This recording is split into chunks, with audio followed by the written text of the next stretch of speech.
सिंचनासाठी लावलेला विद्युत मोटार पंप विहिरीतून बाहेर काढण्यासाठी शेतामधील विहिरीत उतरलेल्या शेतकऱ्यांचा विहिरीमध्ये निर्माण झालेल्या विषारी वायूमुळे गुदमरून मृत्यू झाल्याची घटना घडली आहे।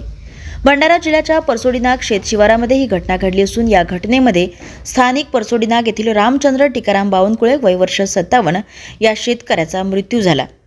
पीडित शेतकऱ्याने काही वर्षांपूर्वीच विहीर बांधून आपल्या शेतीच्या पिकांना सिंचनासाठी विद्युत मोटर पंप लावला होता। मात्र गेल्या 2 दिवसांपासून जिल्ह्यामध्ये झालेल्या मुसळधार पावसामुळे मोठ्या प्रमाणामध्ये पाणी साचले होते। पीडित शेतकऱ्याचा शेतीमाल विहिरीत पावसाचे पाणी साचल्याचे आढळून आले।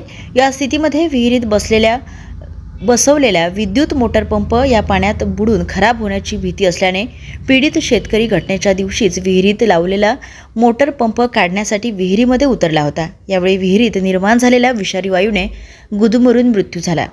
मोटार पंप बाहेर काढण्यासाठी शेतकरी विहिरीमध्ये उतरून विहिरीत साचलेल्या पाण्यात पडला असता शेतात उपस्थित असलेल्या इतर कुटुंबियांनी या घटनेची माहिती पोलिसांसह स्थानिक ग्रामस्थांना दिली आणि तब्बल 18 तासानंतर मृतदेह बाहेर काढण्यात आला।